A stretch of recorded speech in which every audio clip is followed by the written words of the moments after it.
recording is going on, and I'll tell you when it's done. Hey, I'm Andrew. Some of my friends know me as Sunfrog, and we're having come together tonight, and I'm recording from my home in Cookeville, and it's March 27th, 2022, and we're smack in the middle of the season of Lent, which is a season of anticipation, also of fasting that leads up to the festival of Easter. And I put on my old stole. I haven't worn this in a while. Thomas Merton was born overseas, moved to New York, had a really wild life at Columbia University. He was a journalist and quite a kind of a player. He was a wild man, and he had a series of spiritual awakenings that led him to the Roman Catholic Church, and he took he had a kind of a radical conversion experience to Christianity in his youth, and he went to Kentucky to the door of the Trappist monastery, and he both, Robin. I'm recording both my face and the screen, and I'm going to minimize the screen as soon as I'm done with the reading. So Merton went to the gates of the Trappist Abbey in Gethsemane, Kentucky, and near in whiskey country, and it was 75 years ago last week. 75 years ago last week, Thomas Merton took his vows at the Gethsemane Abbey in Kentucky. One day while walking around Louisville, and you can see there's a historical marker, and I don't know where else they have like a historical marker for anybody's random epiphany, but there's a historical marker at the corner of 4th and Walnut in downtown Louisville, Kentucky, where Merton has this epiphany. And he says, "It was like waking up from a dream of separateness, a spurious self-isolation in a special world. The world of renunciation and supposed holiness. This sense of liberation from an illusory difference was such a relief and such a joy to me that I almost laughed out loud. I have the immense joy of being human, a member of a race in which God, as God's self, became incarnate. As if the sorrows and stupidities of the human condition could overwhelm me. Now I realize what we all are. And if only everybody could realize this, but it cannot be explained. There is no way of telling people that they are all walking around shining like the sun. So all of you are little epiphanies. All of you are little saints and little Christs walking around just shining like the sun. So I'll try to keep my remarks brief, and then I'm going to read a little bit on the topic that we were just talking about from this book called The Nonviolent Alternative, which is a Merton book that I got at a used bookstore, David, in Traverse City, Michigan, for $1, hardbound, all of Merton's peace writings compiled in one place. So just some brief notes on this.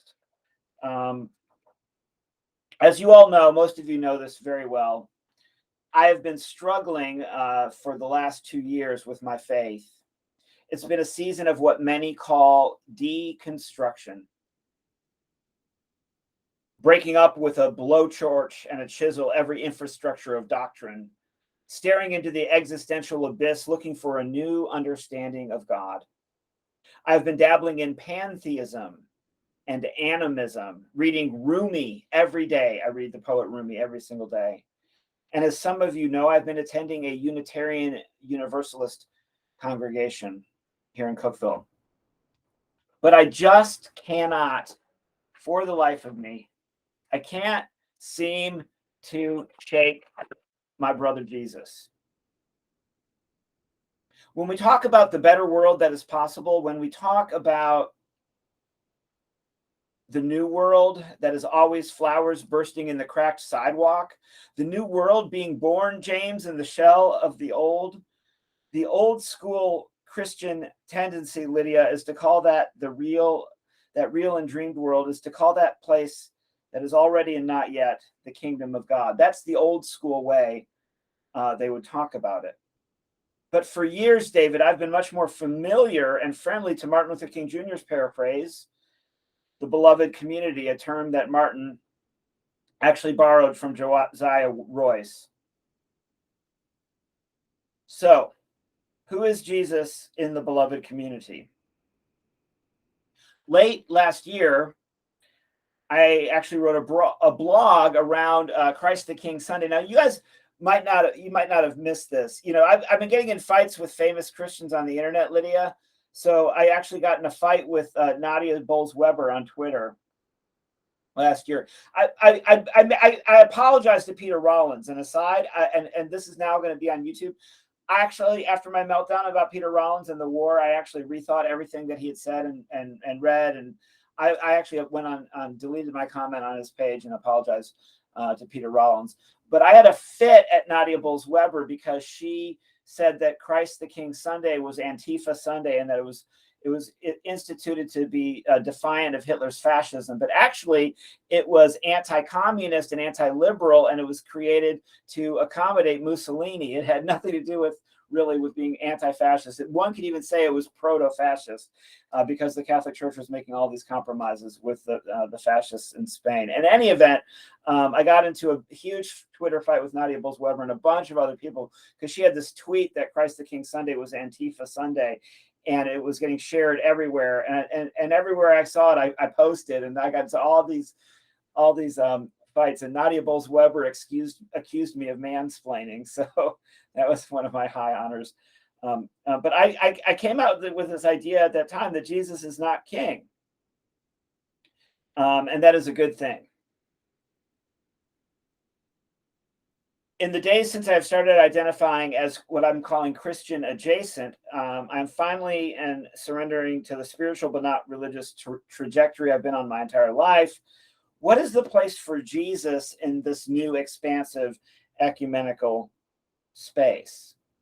So James Gribble is not going to be surprised to learn that I'm not seeking a new God. I didn't leave Jesus to go, as we heard my friend invoke Athena earlier. I've already dabbled in eclectic paganism. I'm not going back to Dionysus, the god of wine, with whom I got drunk for so many years. So I'm not seeking a new God. In fact, I think I might be able to say that I'm done with gods altogether in the toxic, coercive, codependent, micromanaging, authoritarian sense that too many power-hungry preachers and teachers prefer. That is to say, I identify with the atheists and the death of God people in rejecting the God of authoritarianism and the God of toxic theology. So I had an epiphany reading Merton's Epiphany, and no one is surprised that Sunfrog had an epiphany, but I had an epiphany reading Merton's Epiphany, that Jesus actually is our sibling, our colleague, our comrade, our fellow traveler, and co-conspirator in the subversive nonviolent revolution. Jesus is not our God so much as our brother. No thrones or titles required, only endless banquet tables and a radical redistribution of resources so all are fed. Maybe Jesus's sibling can be the new thing. No oaths. Your Anabaptist, James, your Anabaptist Quaker self is going to be really liking this. No oaths or vows or promises required. Just a baptism into this merry band of rabble. And that could be at a creek in Tennessee, or it could be in the Pacific Ocean up there in Washington State, or David, it could be in the Detroit River in the Strait that your friend Freddie Perlman wrote about so elegantly and eloquently. This baptism is an induction ceremony into the revolutionary rabble. All right, so that's my epiphany, and that's making me feel comfortable now. How I can talk about Jesus again is as my sibling. So now I'm going to talk about Thomas Merton and peace because it applies to what we've been all praying for with the situation in Ukraine. Merton, I'm going to make a short quote from Merton's text on peace, Christian duties and perspectives, which is an essay in this book that I told you about earlier. But then I'm going to come back to that and read a little bit more from that as time allows. But the first quote I'm going to say here is: the free choice of global suicide made in desperation by the world's leaders and ratified by the consent and cooperation of all their citizens would be a moral evil second only to the crucifixion. And so, keeping in this idea that I think Merton might agree with me that Jesus is our sibling, he describes the crucifixion as the greatest moral evil of all time. Robin, growing up in fundamentalist Cookeville, I bet you wouldn't be surprised that I don't think most Christians or churches around here believe or teach that the crucifixion was evil at all.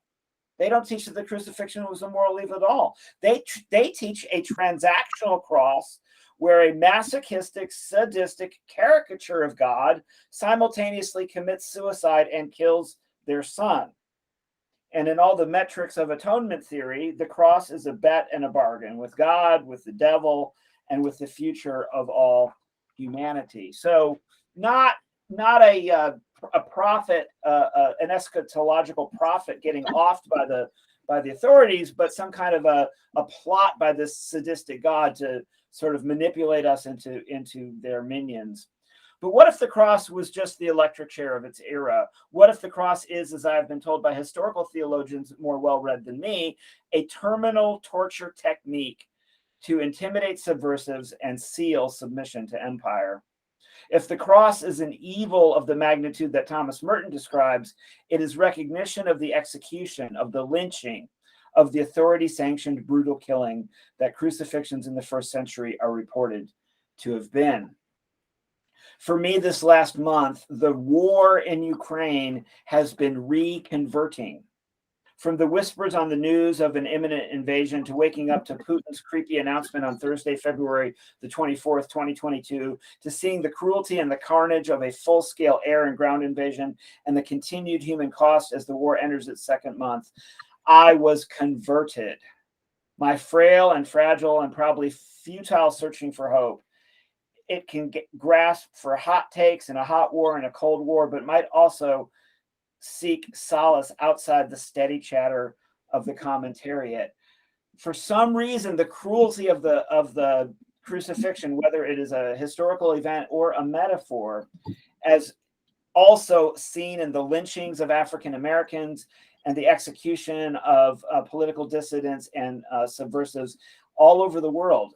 Just go and study a group like Amnesty International to see the way in which political killings are still du jour in our world today. And so to be able to look at the suffering of the Ukrainians through the lens of the cross, for me, has been liberating and hopeful, because out of that tragedy, something good has come. And what has come is not Robin gets to live on the throne with Jesus at the streets of gold, in some kind of, cartoon version of eternal life. But rather the sort of liberation theology of the sibling Jesus can inform us to oppose all empires that execute humans, their fellow humans. I've become an abolitionist. I think you all knew this about me, but in the last couple of months, I've been in an abolitionist book club, and we've been reading abolitionist literature, and I've become really, really, really taken by the arguments against the incarceration system and the police system here in the United States. And so we'll switch to talk back here in just a minute, but I'm just gonna read a couple of short quotes. They're maybe not that short, but I'll read just a couple of quotes out of this Merton text. So he locates the Christian task to peacemaking in the cross, and he says that Christ allowed Christ's self to be nailed to the cross and died praying for Christ's executioners. The Christian is one whose life has sprung from a particular spiritual seed, the blood of the martyrs, without offering forcible resistance, laid down their lives rather than submit to the unjust laws that demanded an official religious cult of the emperor as God. And then I've got this, I guess I'm going to skip ahead here because I want to give time for you all to give feedback and keep my promise to go about 15, 20 minutes here. So I'm going to read a quote where he's talking about the threat of World War III and nuclear war in particular. And I believe this text that I'm reading from right now dates from the early 1960s. So it's around the time of the Cuban Missile Crisis and the amping up of the Cold War during the Kennedy-Johnson decade. Politics pretends to use force as its servant, to harness it for special purposes, for the good of man. The intention is certainly good. The technological development of power in our time is certainly a challenge, but that does not make it essentially evil. On the contrary, it can be and should be a great good. In actual fact, however, the furious speed with which our technological world is plunging toward disaster is evidence that no one is longer No one is any longer fully in control, and this includes the political leaders. A simple study of the steps which led to the dropping of the first atomic bomb in Hiroshima is devastating evidence of the way well-meaning people, scientists, and leaders of a victorious nation were guided step by step, without realizing it, by the inscrutable yet simple, quote, logic of events to fire the shot that was to make the Cold War inevitable and prepare the way inexorably for World War III. This they did purely and simply because they thought in all sincerity that the bomb was the simplest and most merciful way of ending World War II and perhaps all wars forever. The tragedy of our time is then not so much the malice of the wicked as the helpless futility even of the best intentions of the good. We have war makers, war criminals indeed, but we ourselves, in our very efforts to make peace, find ourselves maneuvered unconsciously into positions where we too can act as criminals. For there can be no doubt that Hiroshima and Nagasaki were, though not fully deliberate crimes, nevertheless crimes. And who was responsible? No one. History. We cannot go on playing with nuclear fire and shrugging off the results as history. We are the concerned. We are the ones responsible. History does not make us. We make it or end it. He had one other thing here that he said, that it is inevitable. Yes, there is no need to insist that in a world where another Hitler is not only possible but likely, the mere existence of such weapons constitutes the most tragic and serious problem that the human race has ever had to contend with. And so here we are. We've got another Hitler on the scene. You know, the Hitler of the year, if you will, award goes to the authoritarian dictator of the Russian people, Vladimir Putin. And the maneuvering, I won't go into all that I've been reading and studying about the maneuvering towards it, but I'm going to go back to that original quote, and then I'm going to wrap this up. The actual destruction of the human race is an enormous evil, but it is still in itself only a physical evil. Yet the free choice of global suicide, made in desperation by the world's leaders and ratified by the consent and cooperation of all their citizens, would be a moral evil second only to the crucifixion. So kind of a crucifixion of all life itself through the global climate crisis, and an intentional crucifixion of mass humanity if a nuclear first strike weapon is used again. And let me just break it down for you. Neither the Russians nor the Americans will swear off of a first start usage. And then there's several other powers that have nuclear weapons besides those two superpowers. But the two major superpowers of the former Cold War, the former Soviet Union, aka Russia, and the United States, neither will swear off of first use. So the possibility that one of these countries is going to use a nuclear weapon in this war that we're going through right now, I think is a very serious threat. And that's, to me, why negotiations, even ones, as Robin was saying earlier, where the Ukrainians don't get much of their demands met at all, might save lives. And it's obviously they want to keep their territorial integrity, such as it's written right now. But it's a very tragic situation, and my heart is broken. And I think Merton gives us great wisdom that what did they used to say, David? Better dead than red. That a kind of better dead than red attitude to this war might get us dead. We might be better. And I don't know the total casualty count now, but it's pretty high on both sides. And the Russians are losing a lot of troops. And I think a lot of those Russian soldiers were conscripted against their will, were not volunteers, and they're traveling with a mobile crematorium. And so I heard at least one commentator say that the Russian families won't even know that their children have died in this war. They'll just be cremated on the battlefield, and they might find out many, many years later. So my heart is broken. If there was ever a time, James, to say, Lord, in your mercy, this would be a time. And of course, I feel powerless to change Biden's strategy, much less Zelensky or Putin's strategy. And so I'm just going to be a kind of a fifth column, feckless pacifist agitator for unconditional AWOL, mutiny and surrender on the Russian side, and finally a ceasefire. So I'm Andrew, and that's my piece on peace via Jesus and Thomas Merton. And now I invite y'all's to comment. We'll do about 15 minutes of comments from you guys, and then I'm going to break some bread and juice, and then Jeannie's got my dinner. So thanks y'all for coming.